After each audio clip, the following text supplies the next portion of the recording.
Sunday, we had a great time together, and in case you weren't there, you missed it, I want to make sure you're checking in on the videos I'm linking to you in this email, because there's some great principles that we're learning together about parenting on Sundays. And one of the ones I want to make sure you hear about is Sunday was all on discipline.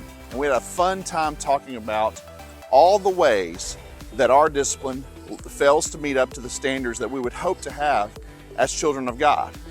And one of the things the author said in the study that I think is very important is that discipline will always come in moments that you least expect. And therefore, if you don't prepare with the right habits, what will happen is you'll always react out of how you're naturally wired. And he pointed to the fact that some of us are fighters and some of us react with flight.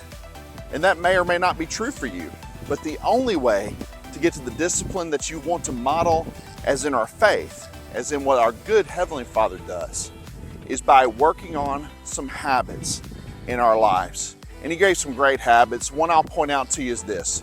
If you hit a moment of discipline, pause, pray, and change locations.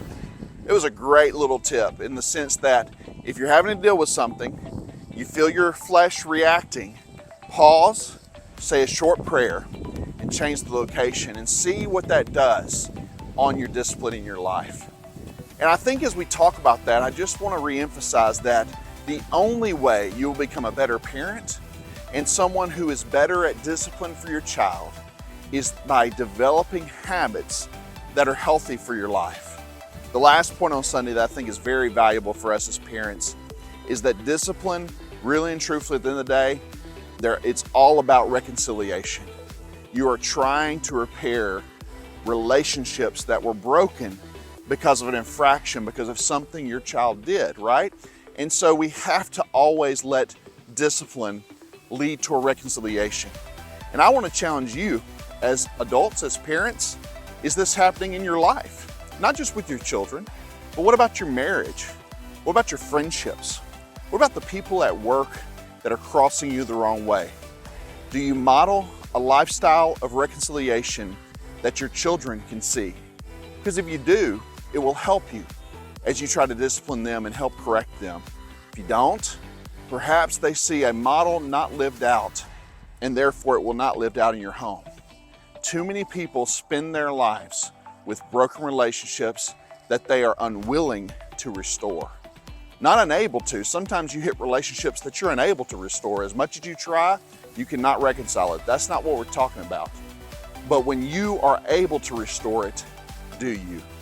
And you see, that principle alone will lead toward incredible principles in your home. So listen, I pray for you this week that you will update, upgrade, work on the ways in which you discipline in your home. And even if you're pretty good at it, let me encourage you, never stop learning, because God ultimately wants us to grow and become more like His Son Jesus and demonstrate the principles that God puts forth in His Word, in the way in which we lead our homes. So I'm praying that for you. And please, if you haven't watched this video series, it's only going to be available for a little bit after these emails go out. You want to make sure you watch them, because there's some great principles that are being distributed in our class time each week. So I'm praying for you, and I pray you have a great week.